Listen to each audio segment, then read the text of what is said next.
All right. So today we're diving deep, really deep into this place called Cancer Alley. It's in Louisiana. And let me tell you, after reading this Human Rights Watch report, that name, it's not hyperbole. It's heavy stuff. We're talking about people, real people living with the Well, pollution. Yeah, the pollution from all the fossil fuel and petrochemical plants there. yeah, it's a heavy reality check for sure. This report, it doesn't mess around. They come right out and say it. This 85-mile stretch along the Mississippi, one of the most dangerous places in the entire U.S. if you're worried about, cancer from air pollution. One of the most dangerous in the whole country. Thought Seriously. so. Wow, this report, it doesn't pull any punches.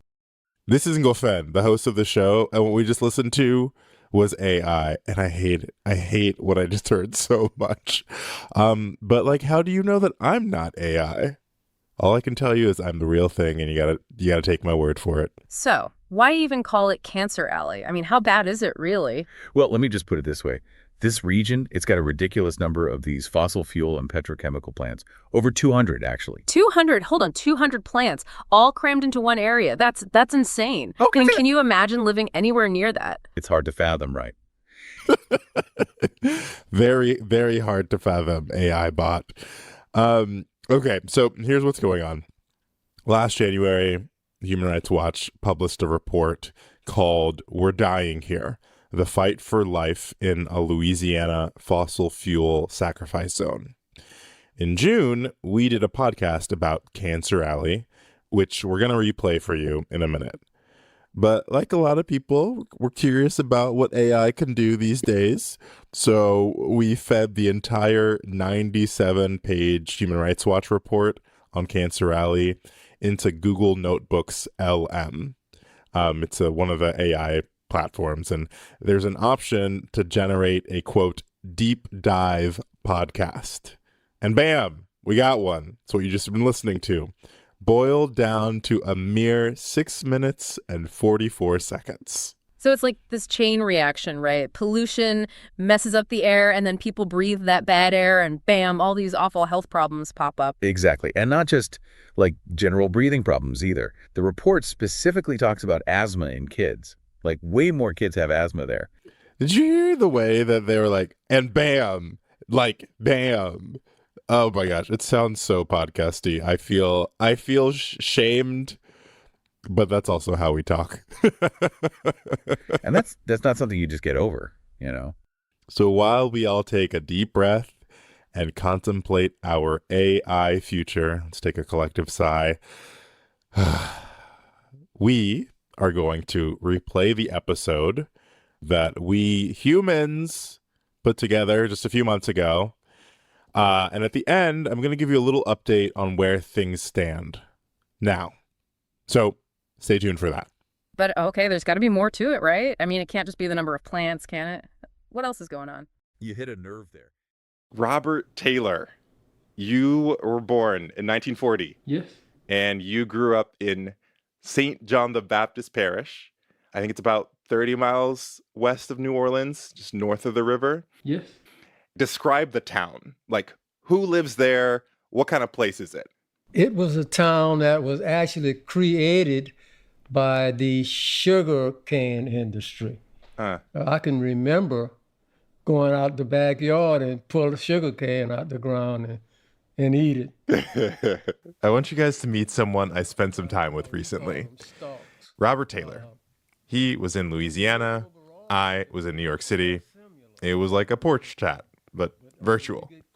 We talked about his life and all the changes he's seen in the place where he grew up. I lived about a half block off the refinery itself in housing that was provided by the company for its employees. At that time when you're growing up, how do you know that you live in Sugarland? Sounds like you're literally eating the food. Yes, exactly. Well, I didn't know anything else. I don't know, by the time I was a teenager is when I began to realize there was a world outside of sugar. But I was quite happy and content as a kid living in that environment and in that culture. It's what everybody relied on. That was our way of life. Robert grew up along the Mississippi, the great American river, where something like 40% of the land in this country, the lower 48, drains from as far north as Montana all the way across the Midwest to the Great Lakes, the Ohio River, the Wabash River, the Tennessee River, all the way through western Pennsylvania, even to the edge of states like North Carolina. That whole stretch of land, it drains down one channel, one funnel, the Mississippi River. All the sediment slides through there. For a lot of reasons, the land around the Mississippi River is valuable, precious. So many people have wanted it. Traders, slavers, and for almost the last century, the fossil fuel and petrochemical industry wanted it. They dug up graves, exhuming the bones of the dead. Sometimes they built right on tops of graves in cemeteries. They dug a vast network of oil and gas pipelines. They carved into the land, cutting across wetlands, across various ecosystems.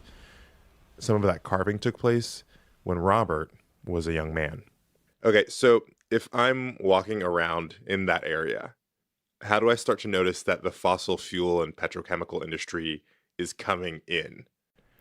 Well, the first time it was brought to my attention, it was by my wife. I can remember her asking me, Bobby, what's going on over there on what was then Bell Point Plantation, which was just a few blocks from our house. And I hadn't noticed the construction, even me being in construction, but she did. And I didn't know. This was 1963, the year that we got married. So by the time our fourth and last child was brought home, that plant has been built and went into operation the year that Raven came home, our baby. But growing up, as the kids growing up, they would always come in complaining about odors or about chest pains because of some odors and smells they were getting. But all of that was new to us. The area where Robert lives has one of the highest concentrations of fossil fuel and petrochemical plants in the Western Hemisphere. It's got the highest risk of cancer from industrial air pollution in the country. It's called Cancer Alley, an 85-mile stretch of land along the tail end of the Mississippi River from the capital, Baton Rouge, which is inland, to New Orleans, where the nation's rivers pour out like a bowl into the Gulf of Mexico.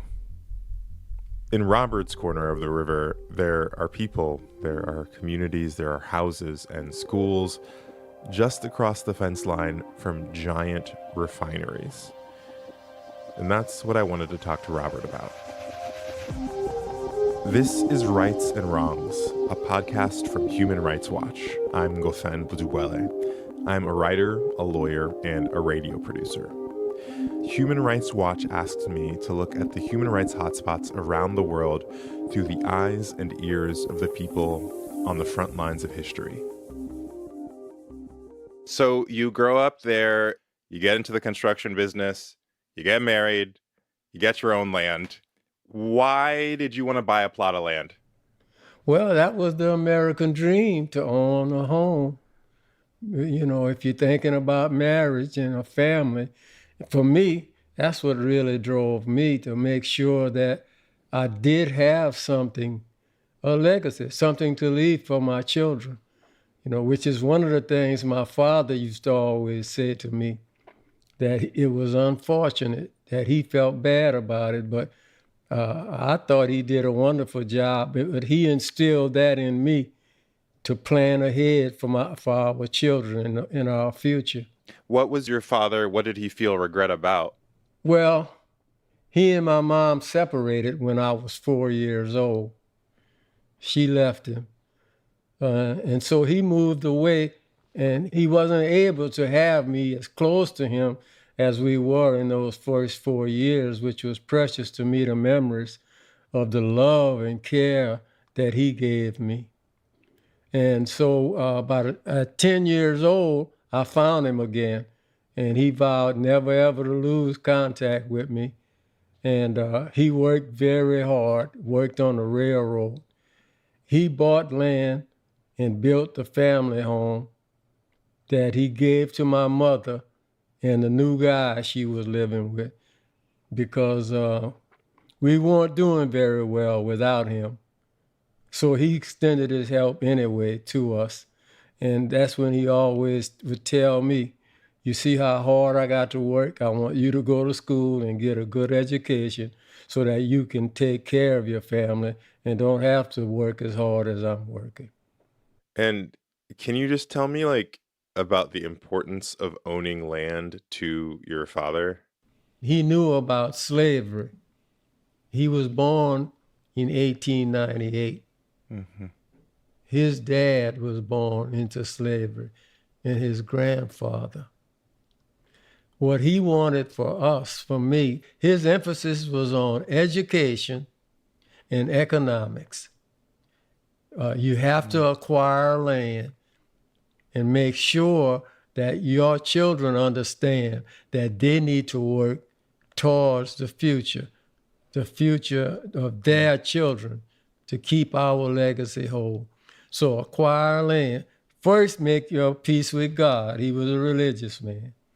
And then go about building your family in a way that they could live happily. I wonder if you could just actually just like describe that plot of land to me. Like, what does it look like? The plot that I acquired, Yes, sir. it wasn't anything where I could do farming. It was a 60 by 90 foot plot of land, and I could build a home on it. The initial home that I was able to acquire, it was a 920 square foot, 3-bedroom home. But immediately I started to expand on that. And in 2 years, I turned that into a 7-bedroom home. I had learned the building trades, so that's why I was able to do that. And I was encouraged by my wife because she was right at my side, whatever I was trying to do. And it was a 2-story building, and people would pass by and see me and her. She would be on that roof right beside me. People would actually stop and scream up there, tell her to get down from there. You must be crazy. What are you doing on that roof? You know, no, but we did everything. We worked hard, and we were able to build a real nice home for our family. And when I say a home, I'm talking about the community. Our home was the center of activity in the community. When you got your plot of land, you know, is that sort of what it meant to you? Like, what's going through your mind is like you got that thing that your dad had told you. Very, very much so. What really was a blessing to me, and I hope to him, was in his later years, he got ill and couldn't work anymore. But I had built a home. And when we went to visit him and found out in the hospital, and they told us that he was going to have to go from there to a nursing home, and my wife wouldn't hear it, you know. She said, no, Dad is coming home with us. And we took him home with us. Our children fell in love with him. And I'm thankful that we were able to have him in his latter years. He died happily with us, and all of us was happy to have had him. So at 25, you get this plot of land, and eventually your dad comes back, settles there, which means your kids grow up with him around. Yeah. So as you're buying this land, buying it and building, at that same time, the petrochemical industry is starting to come into the region. Yes. What do you think at that time? Is that like, you know, when companies come in, usually that means jobs. What are you thinking about it at the time as it's coming in, initially? I really didn't have much thoughts in that direction because I had always been self-employed, and I never worked in the parish. But there was one guy, my next door neighbor, who did get a job at the plant. And they were very prosperous. He would buy a brand new Lincoln Continental, you know, and park on his driveway. And as the kids grew up, he would buy them nice, expensive cars. Yeah, you could tell a difference in some, you know, in our community. somebody who's got a good job like that. And his lifestyle was decidedly different from the rest of the people in the community. So I want to bring in, for the listeners, they don't know, there's another person here with us, your daughter, Tish. So you had 4 kids. Yes. Tish, what number are you? Number 1. Oh, you're number 1. Okay. Eldest. Yes, I am. And so, Tish, when your dad mentioned the Lincolns, the new cars, you were nodding your head. Do you have any memories of sort of like either the new cars or how the neighbors who were working at the plant, they seemed a little bit wealthier? Absolutely. They were the family that had it. It was the nice cars. Now, my dad didn't mention was that he was also a musician. So he had a band. Okay. Now, they had nice cars and they probably had nicer clothes. But across the street from them, we had it going on. We had the swing set, we had the musicians every Tuesday and Thursday. The cars are lined up, people in the street listening to the band practice. So we had it going on over there. Everybody came over to the Taylor house. So the whole community watched him add on to that house with cash because he did not believe in getting in debt. So first the front was brick, then it had arches, then it was next thing you know, we tore the roof off and put a whole new roof. And everybody was just like, wow, when is it gonna stop? And he was like, I got a family. We have to have room. We need this to be the compound, which it turned into, the family compound.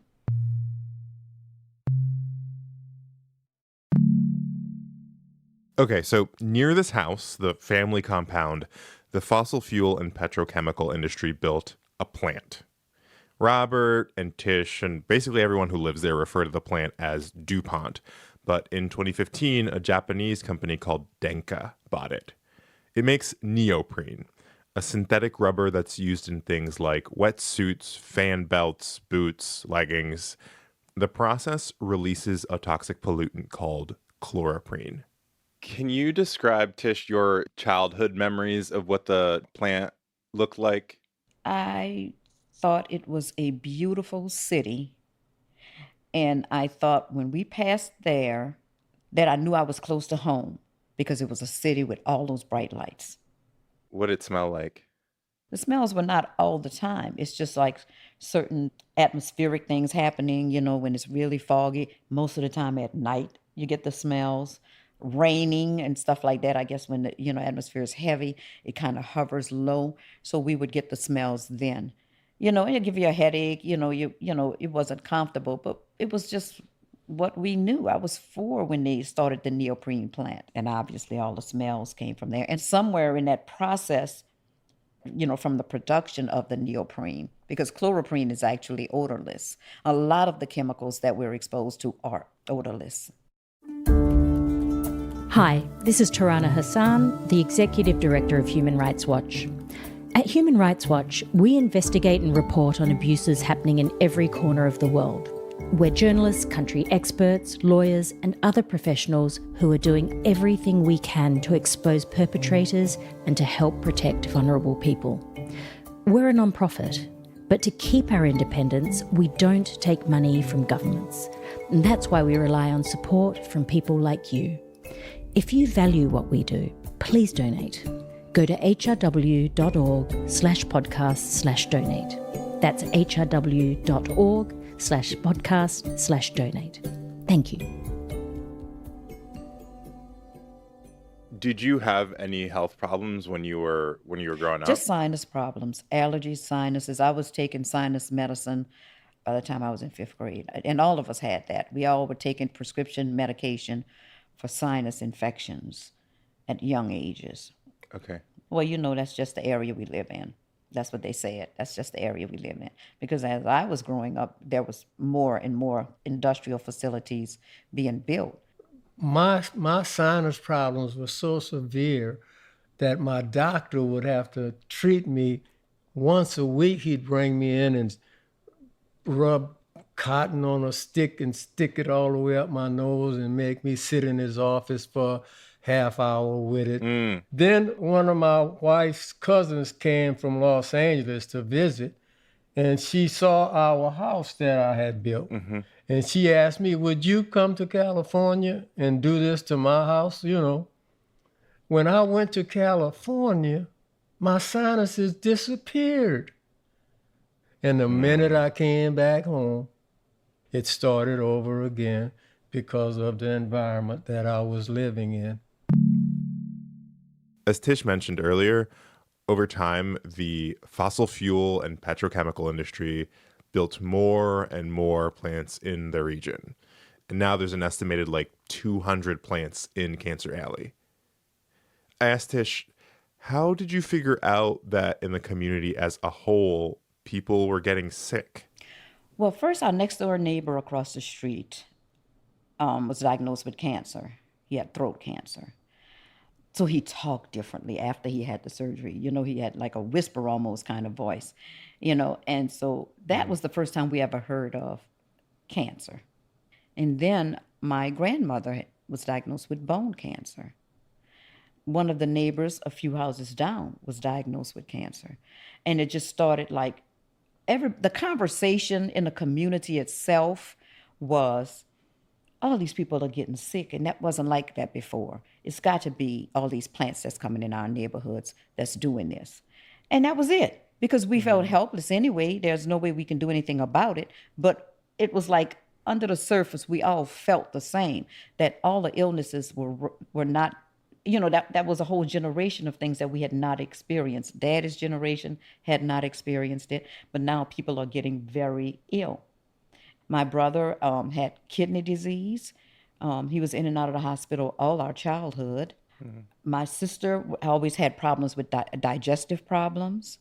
Years later, she was diagnosed with gastroparesis, which is her stomach was paralyzed, and then her large intestine. And when she went and actually got some serious in-depth testing, she was diagnosed with some rare autoimmune disease. My generation, our generation of families were having miscarriages, but as we grew into being adults, we started having more of our generation having cancer in their 20s and 30s. And it's like we're burying our classmates, and they're 30 years old. We're burying classmates. From then on, it was just normal for us to have, this one had cancer. Oh, they survived cancer.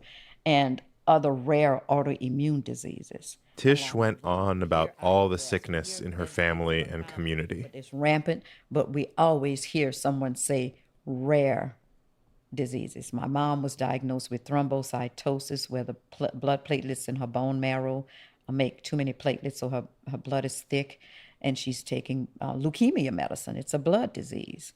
And then later diagnosed with multiple sclerosis. She talked about illnesses among workers in plants, including Tish's ex-husband. Prostate cancer, kidney cancer, colon cancer.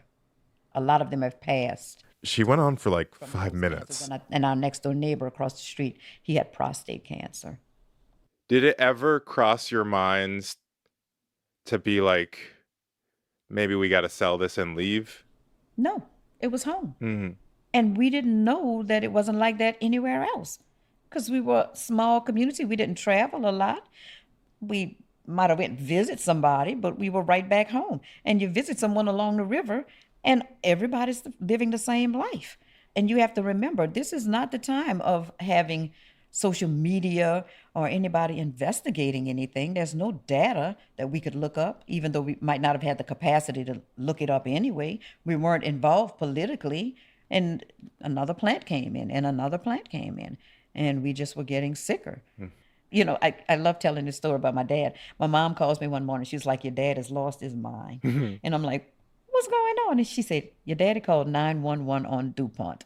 And I'm like, stop the madness. What do you think they're going to do, arrest him? But Daddy, tell him what else happened. Yeah, I called 911, which we had been instructed if we smell strange odors to call. So I called 911, and the fire department showed up. They always get there first. The police come. Then here come the fire chief about 5 minutes later, and we're all out in front of the house, and he jumps out of his car and comes towards us, and he stopped dead in his track, and he looked around, and he said, oh my God, how do they expect you people to live like this? He was shocked at the power of that odor There's just something about it. And especially for people like him, you know, he's a professional, he's been in these, but he don't live in reserve. All of the whites that moved out north of the parish, north of the airline highway, didn't get the direct effect like this. Why did they leave, or like how'd they know to leave? They started leaving in 62 and 63.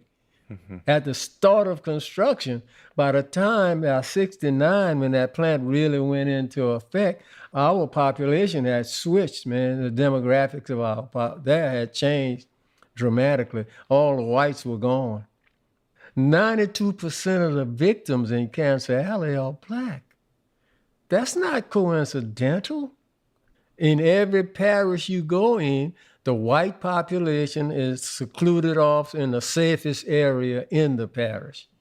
There's no way around that. That is too obvious. Knowledge is key.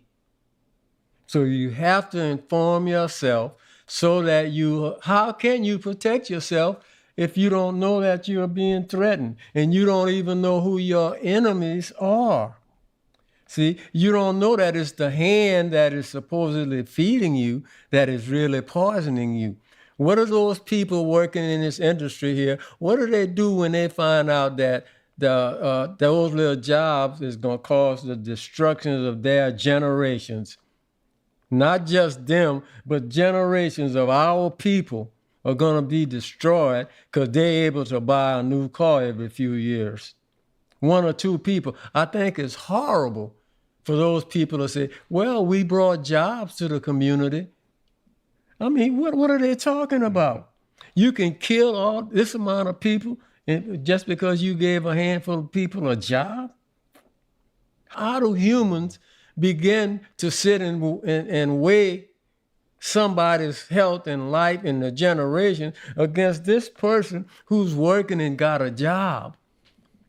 In 2010, after a whole lot of studies, the Environmental Protection Agency came out and they classified chloroprene as a likely human carcinogen. And they set a limit, 0.2 micrograms. And that was a really big deal. So you had this like finally an official statement from an official source being like, this is the correct level, or this is the level that is tolerable. Since then, and even before then, you guys have been engaged in all kinds of activism and advocacy to try to change the situation. I mean, you mentioned the 0.2 suggestion that the EPA made. That was a suggestion. And as the head of the Louisiana Department of Health, Mr. Jimmy Guidry, told us that there is no such thing as a safe level of exposure for human beings to chloroprene. When we entered into this fight, specifically because of what DuPont Denka was putting up on those poor, unsuspecting school children, hundreds of times over the level, which we know that level was hundreds of times too dangerous anyway. And then now they're getting away with not even adhering to that 0.2. And then those people were licensed by the state of California to Louisiana. The state of, who did I say? California. Oh my God. The state of Louisiana. That's what DuPont brag about right now. Oh no, it was in the law. Your government said we can dump this amount of poison. Oh yeah, that's a couple of thousand times over what is a safe level. But so what? Who are the victims of it? Oh, well, that's the sacrifice zone. Don't you understand? So what we have here are two very different standards. The federal government, or the EPA, wants to see tighter limits imposed on emissions of chloroprene, but the state of Louisiana isn't enforcing that standard. And Denka, the new owner of the plant, has continued to release chloroprene at many, many times the EPA's recommended level. The children Robert was talking about go to a school right near the facility. Kindergarten through 5th grade, black kids who are bussed in from all over the parish to that school. When we asked Denka for comment, the company replied, quote, "There is no imminent endangerment near the Denka Performance Elastomer, or DPE, Laplace facility." The quote continues, "Real-world evidence backs that up, as borne out by Louisiana tumor registry data demonstrating an absence of increased cancer in the community, a finding vetted and confirmed by the EPA itself." Denka also said, quote, "Since the purchasing of the facility in 2010, DPE has invested over $35 million to reduce chloroprene emissions, which have fallen by 85% and now sit at the lowest level since the plant began operations. The fence line monitoring system confirms that chloroprene emissions remain at historically low levels. DPE remains firmly committed to its ongoing efforts to reduce emissions while continuing its operations." Close quote. New EPA rules give Denka 90 days to reduce its emissions of chloroprene. Denka is suing the EPA in federal appeals court, and they responded to us by saying that the EPA has, quote, "singled out the company" and, quote, "unlawfully imposed a 90-day compliance period that is impossible to meet." Denka said it was challenging the 90-day time frame, along with what it described as, quote, "EPA's steadfast refusal to consider the most recent science on chloroprene risk in setting the requirements of the rule," close quote. According to Denka's website, the company believes that the EPA's 0.2 limit overstates the risk of cancer by a factor of 130 times. My name is Belkis Villa, and I'm an associate director in the Crisis, Conflict, and Arms Division at Human Rights Watch. Recently, a colleague and I traveled to the remote Nuba Mountains in Sudan. Hundreds of thousands of people have fled there to escape fighting between the Sudanese army and the Rapid Support Forces. It was only by visiting camps there, where no other international organization is present, that we were able to collect the stories of people who were subjected to and who witnessed horrific attacks, killings, rape, and torture by the warring parties. My colleague and I are now urgently writing up our findings, and will use our reports to press countries with influence in and over Sudan to protect civilians and send desperately needed aid. We can't do work like this without your support. Please go to our website, hrw.org/podcast/donate. Thank you.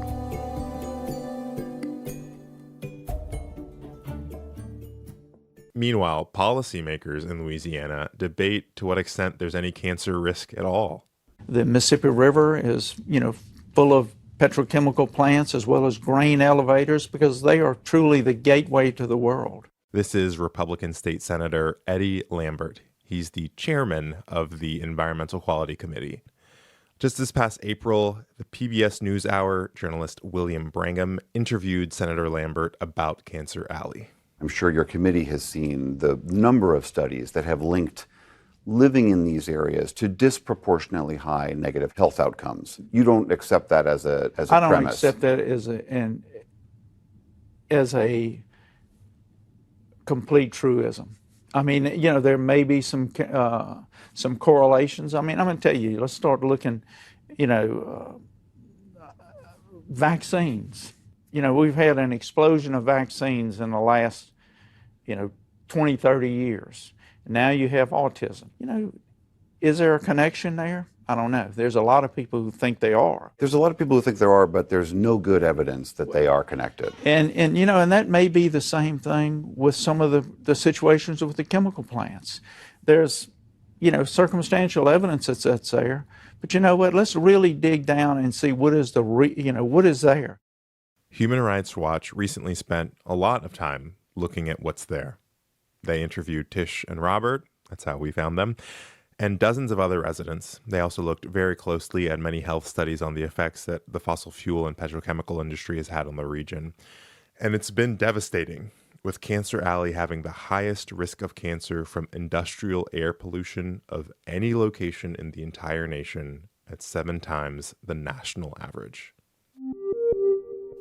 In 2016, Robert founded Concerned Citizens of St. John, a nonprofit that's fighting with residents and groups throughout the region and the state for the health and safety of Cancer Alley's residents.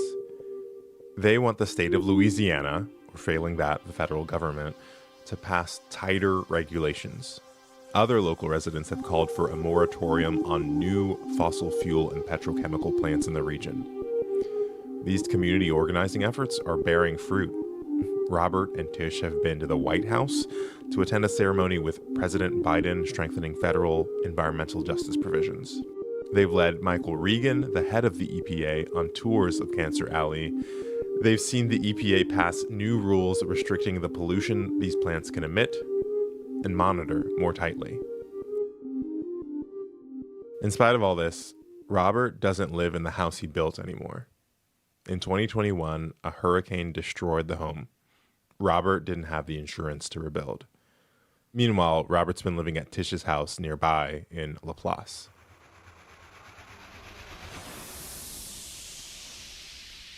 Imagine yourself there for a second.